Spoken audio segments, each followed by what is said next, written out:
കൊട്ടിയൂർ വൈശാഖ മഹോത്സവത്തിലെ ഏറ്റവും വലിയ കൗതുകമാണ് കൊട്ടിയൂരിൽ മാത്രം ലഭിക്കുന്ന ഓടപ്പൂ. ദർശനം കഴിഞ്ഞ് മടങ്ങുന്നവർ ഓടപ്പൂ വാങ്ങാതെ മടങ്ങില്ല. കൊട്ടിയൂർ എത്തുന്നവർ പ്രസാദമായി കണക്കാക്കി വാങ്ങിക്കൊണ്ടുപോകുന്ന ഓടപ്പൂ നിർമ്മിക്കാൻ ചെറിയ അധ്വാനം പോരാ.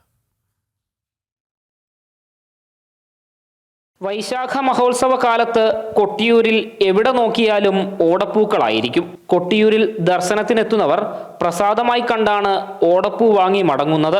ദക്ഷയാഗത്തിന് നേതൃത്വം നൽകിയ ഭൃഗുമുനിയുടെയും മറ്റു മുനിമാരുടെയും താടിരോമങ്ങളാണ് ഓടപ്പൂ എന്നാണ് കരുതപ്പെടുന്നത്. കാട്ടിൽ നിന്ന് ശേഖരിക്കുന്ന മുളവർഗത്തിൽപ്പെട്ട ഓടയുടെ മൂപ്പെത്താത്ത ഇളം തണ്ടിൽ നിന്നാണ് ഓടപ്പൂ നിർമ്മിക്കുന്നത്. ഇതിന്റെ നിർമ്മാണം ഏറെ അധ്വാനമുള്ള ജോലിയാണ്. ഓട വെള്ളത്തിലിട്ട ശേഷം എടുത്ത് ഇടിച്ച് ചതച്ച് വീണ്ടും വെള്ളത്തിലിട്ട് കറ കളയും. അത് പിന്നീട് ചീകിയെടുത്ത് പൂവിന്റെ രൂപത്തിലാക്കും.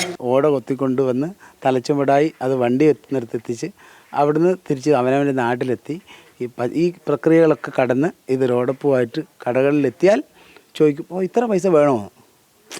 അത്രയധികം ബുദ്ധിമുട്ടുണ്ട് ഓരോരുത്തർക്കും.